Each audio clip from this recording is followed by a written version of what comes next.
really excited to bring you another video today. I'm going to show you how to make my all-time favorite fall recipes. It's a recipe for homemade butternut squash ravioli. I'm going to put it in a delicious browned sage butter with a really awesome sourdough breadcrumb. It's going to be amazing. So to start things off today, you're going to want to start off by roasting your butternut squash. Now, a lot of people are scared of chopping winter squashes and all that, but here's how I do it. So I just take the butternut squash, and I chop the top off, and then I chop it right down the center. You want to have a really sharp knife, that's really important, and then you open it up and it reveals all those pretty seeds. And here's a little trick of mine. I actually use a pumpkin seed scooper that I got a couple years ago around Halloween, and it makes the easiest tips of removing the seeds. You see, it just all comes out just like that. It's so super simple. And then once you've got all the seeds removed, I just start peeling it with a vegetable peeler. And it's kind of a pain, and I just go like this. But to save time, I've already chopped up our squash here, and it's good to go. So I'm just gonna add some olive oil. I just like to drizzle it on. And a little bit of salt. And just a little bit of pepper. And then I toss it together with my hands, or you can use a spatula or whatever you want. And then we just put it in the oven for about 30 to 40 minutes until the squash is really soft and roasted and caramelized and good to go. And then we're gonna puree it into a delicious creamy puree for our ravioli. Okay, so I'm gonna throw this in the oven. While the butternut squash is roasting, I like to make the pasta dough. It's such a simple thing to make. All you need is flour, eggs, and water. Don't be afraid of homemade pasta dough. I promise it's so easy. The thing is, I just realized I'm out of eggs, so let's go check the chicken coop and see what's going on out there.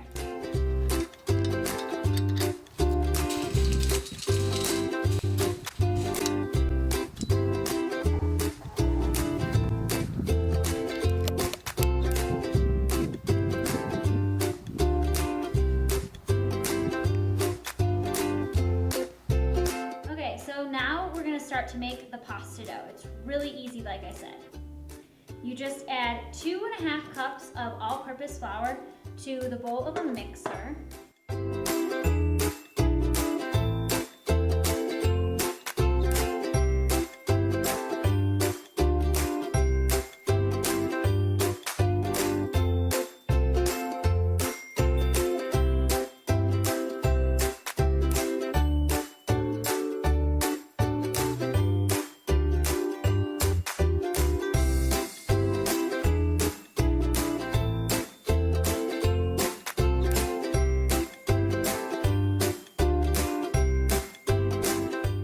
Actually a little bit wet, but that's okay because you can just add flour and kind of fix that. But it's really important once your dough is together and all made that you keep it covered at almost all times. Okay, so now that we've got our dough all prepped and ready to go, it's time to make the filling for the pasta. My butternut squash is done roasting, so I'm just going to add it right to my food processor. And over here I have all my cheeses. This is a butternut squash cheese ravioli, so the cheese is really important. I have some drunken goat cheese, which is like one of my all-time favorite cheeses right now. Just crumble it up kind of and break it into smaller pieces as you add it to the food processor. I also have a little bit of gorgonzola. I know that some people are iffy about their blue cheeses. I personally love it, so I'm adding around 2 ounces of that. And you also need some Parmesan. You need about 1/2 cup of freshly grated Parmesan cheese. And this may seem a little cheesy, but I promise it's so delicious. The more cheese, the better, if you ask me. So you need about 1/2 cup of Parmesan. You also need 1 egg.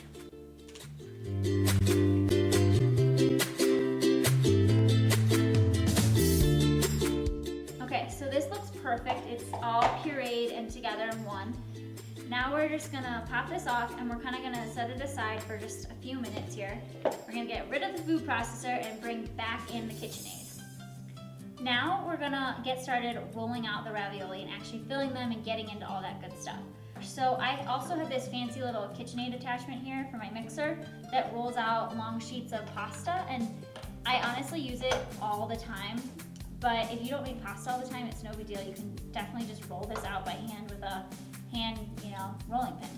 So no big deal. So all you do, and you want to make sure that your pasta dough is pretty well floured. You just want to flatten it up, and if it's not well floured, it'll kind of stick to this. So just take a little flour before it goes in and kind of rub it. I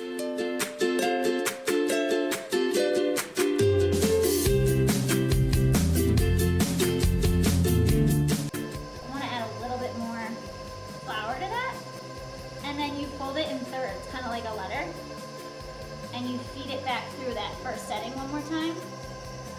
And then sometimes, if I feel like it, or I don't know, I'll do it again just to kind of get it a really nice, flat dough.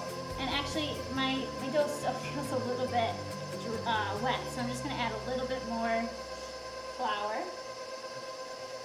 And I'm going to feed it through that first setting one more time. And then basically, all you do here is we're going to make one really long, like lasagna sheet, basically. And each time you go through, you're gonna increase your number on the side here, and we're gonna make the pasta thinner each time it goes through.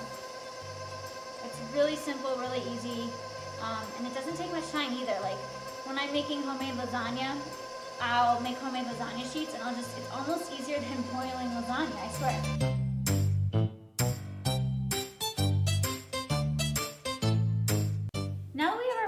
Sheets all rolled out and ready to go, it's time to actually stuff the raviolis.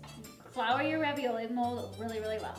And now we're just gonna grab the pasta and lay it down flat on the mold, making sure that it covers all of the entire surface of the mold, basically. And then you can just lay the rest out. We're gonna fold that over in the end.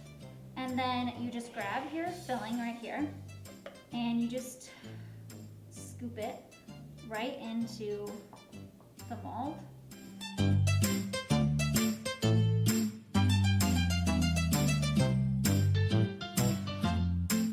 So you just take this extra piece of pasta and you fold it right over the filling. And then I just like to press down, kind of get any of that air out, and start to seal the ravioli themselves. You want to seal the filling into the raviolis.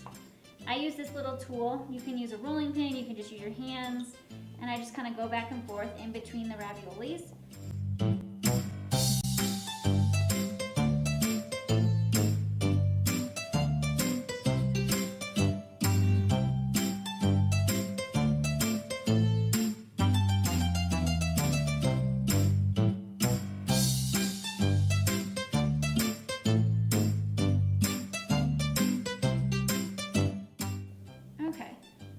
Good. You can sort of see the mold showing through and everything like that, and it looks pretty good. So I'm just gonna flip it upside down, and hopefully, assuming you really flour this mold, these are just gonna kind of pop right out. And yeah, beautiful, perfect. See, it looks so cute. Okay, so you see how they're kind of like that.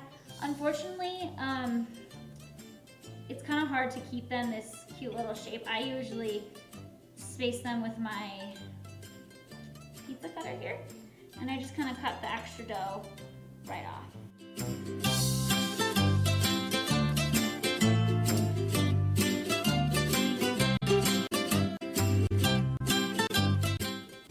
And then once you're done making all the ravioli, it's time to kind of boil the water and start making that sauce. So, see?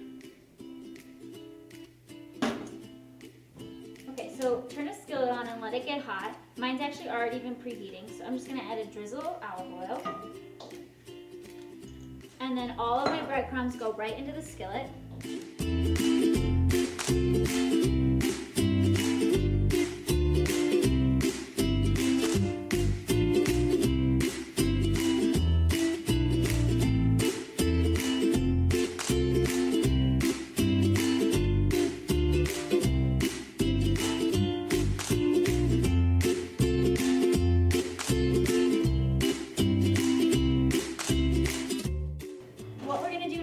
We're gonna add some